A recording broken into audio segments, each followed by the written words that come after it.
सुनो सुनो सुनो सुनो सुनो। अगर आप आपके परिवार से प्यार करते हैं और आप चाहते हैं कि आपका परिवार जो हंसी खुशी आज खाना खा रहा है, जी रहा है, और ये जीते जागते बम आपको परेशान ना करे, जीवन में कोई ऐसी घटना ना हो जिसकी भरपाई जीवन में आप कभी रिटर्न नहीं कर पाएंगे, तो ये वीडियो आपको पूरा देखना है, क्योंकि इस वीडियो में मैं ऐसी बातें बताने वाला हूं दोस्त, जो वाकई में हर एक इंसान को पता होना चाहिए। क्योंकि ये जो आप देख रहे हैं, ये एक तरीके से जीवन देते हैं, लेकिन ये अपनी वाली पे आ जाए तो ऐसा बॉम्ब है जो अगर फट गया तो एक घर नहीं, आसपास के 3 घर लेके जाते हैं। और आज मैं आपको इसी वीडियो में कुछ ऐसी चीजें बताने वाला हूं जो आपने क्वेरीज निकाली थी कि अगर गैस लीक होती है तो क्या करेंगे, रेगुलेटर टाइप लगाने के बाद भी अगर गैस लीक होती है तो क्या करेंगे, ये जो लिखा हुआ है इसका अर्थ क्या होता है, इसकी एक्सपायरी डेट अपन कैसे पता करेंगे, अगर घर में कोई नहीं है और गैस फैल गई है तो क्या करेंगे, ऐसे सारे काम की बातें बताने वाला हूं। इसलिए आपको दोस्तों वीडियो को बहुत ध्यान से सुनना है। जब हम सिलेंडर लेते हैं तो आपने देखा होगा कि जो पैक सिलेंडर होता है वो ऐसा होता है, इसे कहते हैं सील पैक सिलेंडर। उसके बाद जैसे ही सील चेक की अपनों ने कि हाँ सील कंप्लीट है, उसको रीपैक तो नहीं कर रखा है, चोरी तो नहीं हुई है अपनी गैस, उसके बाद इस कंडीशन पे आ जाता है। और इसको कैप को इसको कहते हैं सेफ्टी कैप। इसको निकालने के लिए अपने को इसको खींचना रहता है और बाहर निकालते हैं, ये गैस को लॉक करती है। उसके बाद गैस की टंकी लगभग ऐसी हो जाती है। अब होता है असली खेल शुरू। जैसे ही आपने इस टाइप से टंकी ली और उसके बाद क्या करना है, पिछले वीडियो में आपने जो प्यार दिया, 1 मिलियन से ऊपर मेरा वीडियो गया है, उसमें मैंने बताया था कि पानी से कैसे टंकी लीकेज है ये चेक करेंगे जब अपन नई टंकी लेते हैं।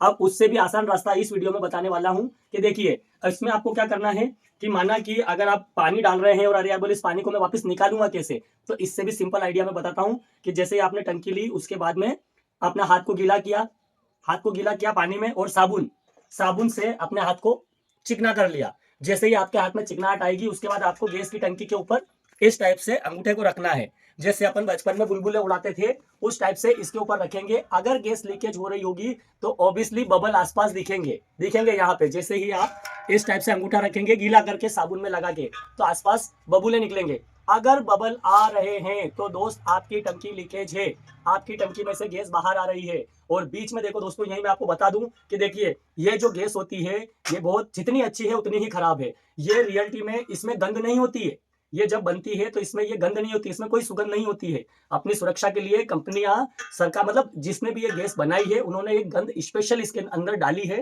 ताकि अगर इसका फैलाव होता है, रिसाव होता है तो हमें बदबू आए, खुशबू आए। आपने देखा होगा आती है ना। ध्यान से सुनना दोस्तों एक एक बात को, ये गैस हवा से भारी होती है। तो अगर मान लो कि ये गैस लीकेज हो रही है और ये फैल रही है तो आप सोचोगे कि ये सब तरफ फैल गई, तो ऐसा नहीं है। ये हमेशा नीचे बैठती है। जैसे ही इसका रिसाव होगा ये नीचे नीचे बहुत सारी गैस हो जाएगी, ऊपर आपको खुशबू बदबू कम आएगी, ये नीचे फैल गई है। पहले कुछ सावधानियों की बात कर लेते हैं, उसके बाद मैं इसके बारे में बताने वाला हूं कि इसका वाइसर वगैरह या आगे की मेन जानकारी बाद में दूंगा। उससे पहले कुछ सावधानियों पे बात करते हैं। तो मान लो कि अगर आप कुछ ज्यादा समय के लिए बाहर गए हैं घर से, या आप जैसे ही घर में एंट्री करिए, आपने जहां पे भी ये गैस का सिलेंडर रखा हुआ है, अगर आपको बदबू आती है तो आपको गलती से भी फैन ऑन नहीं करना है, पंखा चालू नहीं करना है कि गैस फैल जाएगी, हवा में उड़ जाएगी, ये गलती नहीं करना है। किसी भी तरीके का इलेक्ट्रिक सामान ऑन चालू बंद नहीं करना है, क्योंकि जब भी अपन बटन को बंद चालू करते हैं उसमें स्पार्किंग होती है, आग लगती है। और इसके लिए आपने देखा होगा कि जो अपना लाइटर होता है उसमें कितनी बड़ी चिंगारी होती है, बिल्कुल एक चींटी के मूंछ के इतनी, उससे भी आग पकड़ लेती है। तो कभी भी कोई भी बिजली का उपकरण आप चालू नहीं करेंगे। पंखा इसलिए चालू नहीं करेंगे क्योंकि गैस तो नीचे बैठी हुई है, पंखे से कोई फर्क नहीं पड़ता है। आपको करना क्या है, सारे खिड़की दरवाजे खोल देना है, टंकी को उठा के बाहर खुले स्थान पर ले जाना है। और आग हो गया, बिजली हो गई, ये चीजें बिल्कुल बिल्कुल यूज नहीं करना है। और फिर किसी टावल या इसकी सहायता से गैस को फैलाना है। ठीक है, आप जानना चाहते हैं कि इसके अंदर का जो ये रबर होता है ये कैसे चेंज किया जाता है?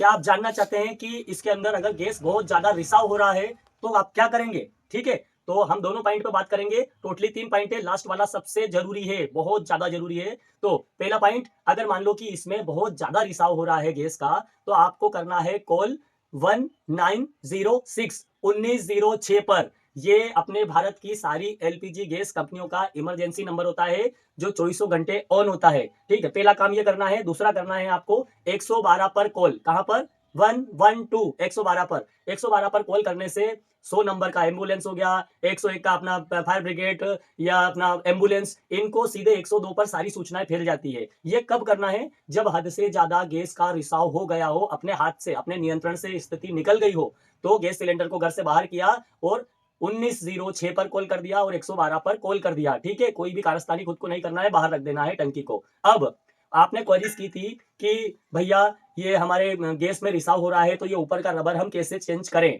तो दोस्तों यहाँ पर मैं आपको एक पॉइंट की बात बता देता हूँ कि देखिए, इस टंकी के अंदर का जो ये वाल होता है, वाल और ऊपर की जो ये ओ रिंग होती है, काला रबर, इन दोनों का काम बिल्कुल पृथक होता है, अलग होता है। कैसे होता है कि नीचे का जो वाल होता है वो गैस को लॉक करके रखता है, ठीक है। और जो ऊपर की जो ये ओ रिंग होती है, ये जो ऊपर का काला रबर होता है, ये जब कार्य करता है, जब काम करता है, जब हम रेगुलेटर फिट करते हैं। अब जैसे ही हम रेगुलेटर को इस पर फिट करते हैं तो इसका वाल दबता है। जैसे ही वाल दबेगा, गैस का सिलेंडर का जो गैस है वो ऊपर आएगी और फिर जो वो रबर होता है वो गैस सिलेंडर और रेगुलेटर को आपस में जोड़ने का काम करता है। तो यहाँ पे मैं एक बात क्लियर कर दूं कि अगर आपको, जो आपने मुझे क्वेरीज बताई थी कि जब हम रेगुलेटर लगाते हैं और उसके बाद जो गैस रिसाव होता है वो होता है ऊपर की ओ रिंग खराब होने से, और ये कैसे बदलते हैं ध्यान से देखिए। आपको जरूरत रहेगी ऐसी कुछ दो नुकीली चीजों की, ज्यादा भी नुकीला ना हो कि जिससे अपनी ओ रिंग कट जाए। और ये काम वही करेगा जो घर में सबसे समझदार है, सावधानी से करना है, वरना जो अच्छा रबर है वो भी कट जाएगा। अब ऐसी नुकीली चीज से धीरे से उसको ओ रिंग को धीरे से आगे खसकाएं। इसके लिए आप, आपके पास जो भी सुविधाजनक चीज हो उसे यूज कर सकते हैं। इस जगह आप जो मोटी सुई होती है उससे भी धीरे से ऐसे निकाल के पीछे गैप बना के और उसे धीरे से ऐसे बाहर निकाल सकते हैं। अब इस टाइप से आपका रबर रहेगा। अब आपके पास जो पुराना खाली सिलेंडर है उससे आप सेम प्रोसेस के द्वारा आपकी रिंग को बाहर निकालेंगे और फिर उस रिंग को ध्यान से देखेंगे कहीं उसमें भी तो कोई कट नहीं लगा हुआ है, क्योंकि जो भी गैस रिसाव होता है रेगुलेटर लगाने के बाद वो बस इस ओ रिंग के कारण होता है। फिर नया रिंग लेके उसको इस टाइप से धीरे से मोड़ के और आप उसको धीरे से फिट करेंगे। यहाँ पे खाली जगह होती है, अंदर टंकी का जो मुंह होता है वहाँ पे खाली जगह होती है, उस जगह को पैक करने के लिए होता है ये रेगुलेटर और अपने गैस सिलेंडर को आपस में जोड़ने का काम करता है।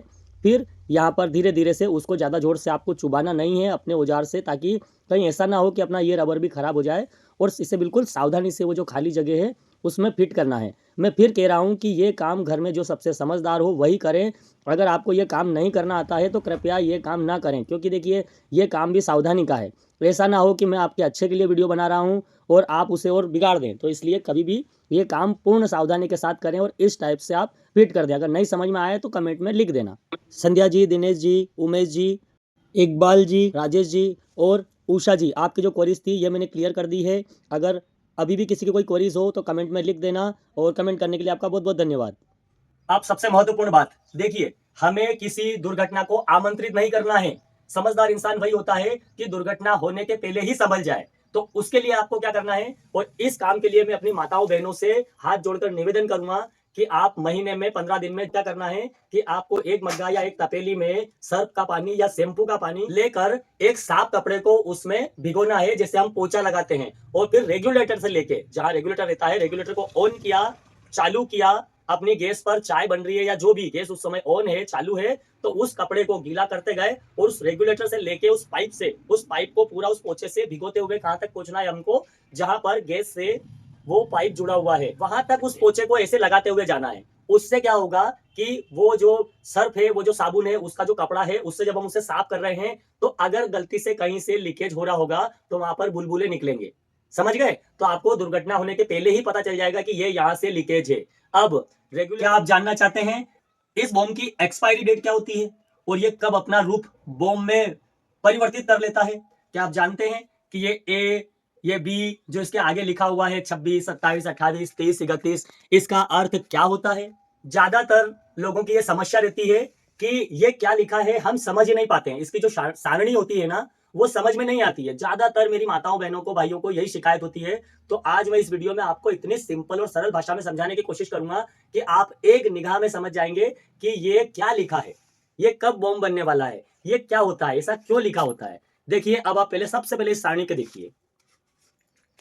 देखिए, इसको समझने का सबसे सिंपल फार्मूला, सबसे सिंपल मतलब इतना कि आप कहेंगे अरे वाह यार भैया, कितनी इजीली तरीके से आपने समझा दिया। और देखना, आप कमेंट में जरूर लिखेंगे।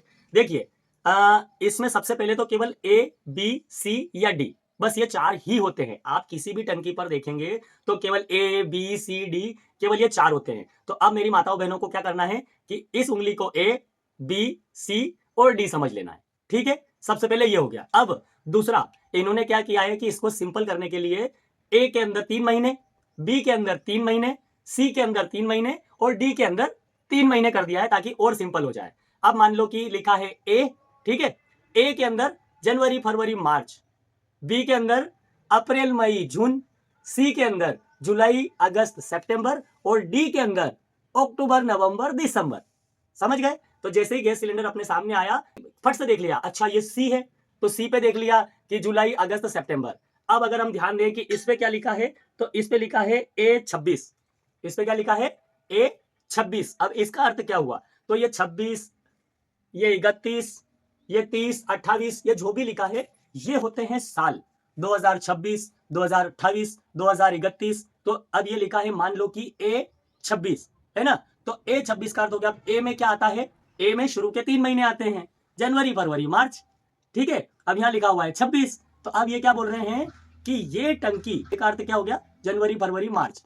तो ये कहने वाले हैं कि जनवरी फरवरी मार्च, तो आखिरी मार्च का महीना हो और 2026 हो, मार्च का महीना हो और 2026 हो, तो ये मार्च के 2026 के बाद ये सिलेंडर बॉम्ब का रूप ले लेगा। ले सकता है? नहीं, ले लेगा।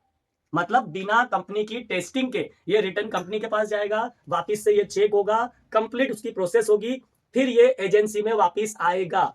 तो कहीं अगर भूलवश आपके पास, आप समझ गए आपको कैसे चेक करना है अब?